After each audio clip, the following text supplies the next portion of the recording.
Hello there, and welcome to the channel.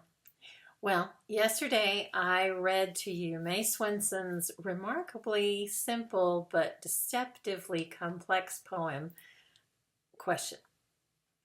And so today I'd like to use Swenson's poem as an inspiration for something to write.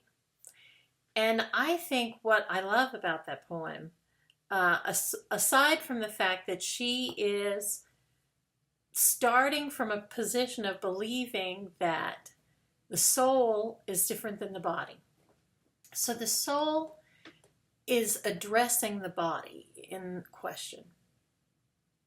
And the soul is saying to the body, what can I do? What will happen to me when I don't have you?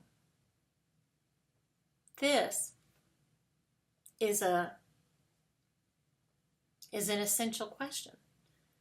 This question is the question that we all have to ask at one point or another in our lives.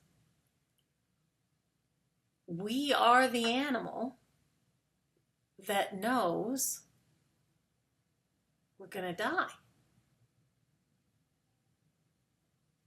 So how do we contemplate that question? And I know for a lot of people this subject is really difficult and triggering, and I hope that my suggestion won't be so.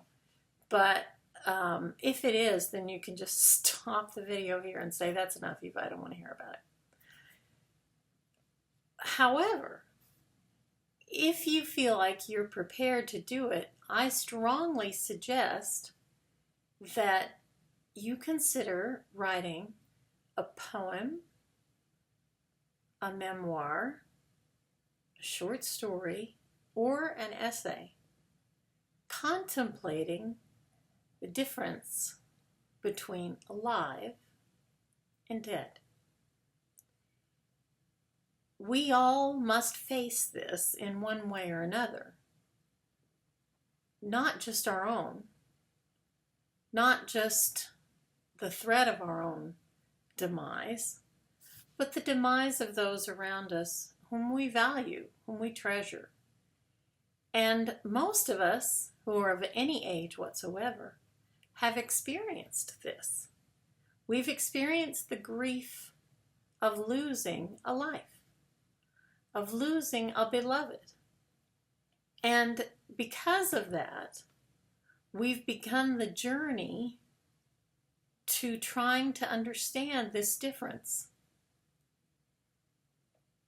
I really appreciate Swenson's poem because it's not an answer, it's the question. What does happen to us? Where do we go? Do we go? How are we changed in this moment? And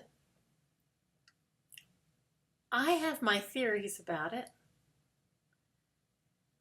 I think we all need a few theories about it to help us face the times that we're grieved and the times that we might come near what I would call that riverbank.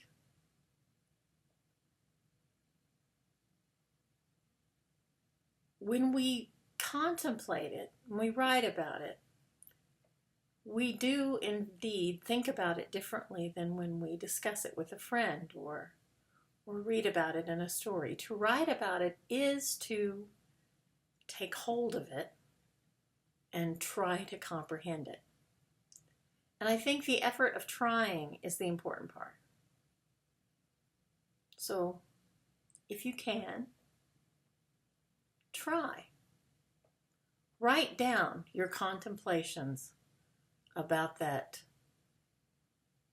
river that so many have crossed before and that we too may one day soon cross. That's it for today. I hope you have a joyous day, and I hope you see me again, you gorgeous people.